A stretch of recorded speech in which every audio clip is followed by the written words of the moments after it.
been a couple of days into December and still no December weather, but that's going to change by the time we get into Tuesday morning. Right now, here on our Sunday night, it's unusually warm. The typical high this time of year is 60. We're still sitting at 72.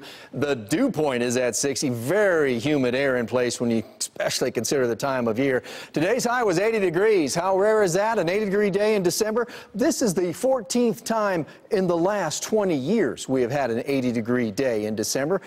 We're going to have another one tomorrow. But first, we have a little bit of rain still to get through. You see it coming out of Waco along the 35 corridor, exaggerated a little bit because of these temperatures. But you can see it's going to move over Italy and maybe get into Waxahachie, maybe even southern Dallas County as it moves into Kaufman and off to the east it goes. That's about it for the rain. There was a trace of rain at the airport. So tomorrow, 81 degrees. There's a chance of rain early in the morning, but then again, the better chance comes in the evening hours overnight. It'll be a mostly cloudy day, but 81 degrees for a high. Then we flip into December because Tuesday only in the mid-50s, and it'll be cloudy and windy and just very much a winter day.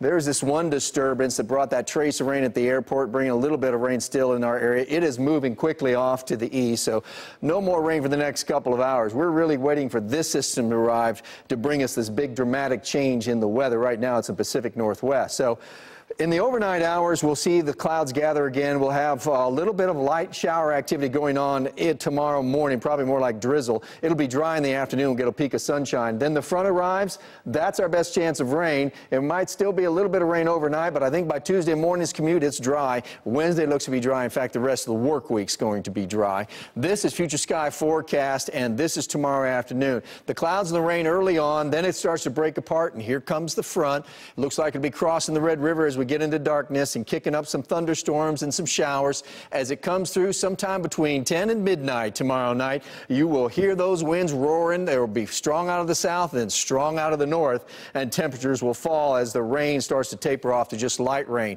By the time we get into the morning hours, there's that rain overnight, but in the morning hours for the commute, there's still some good rains down in Anderson County. This is where we think the better rainfall amounts will be, but for the morning commute, it'll be cloudy and it will be cold, and temperatures, well, will only be in the low 50s in the morning and not improve through the day. This is severe drought going on in North Texas. It's moderate drought for the Metroplex. We could use some rain, but you can see rainfall amounts from this system, for the most part, less than 1/4 of an inch, maybe a little bit better, close to 1/2 an inch down across our southeast.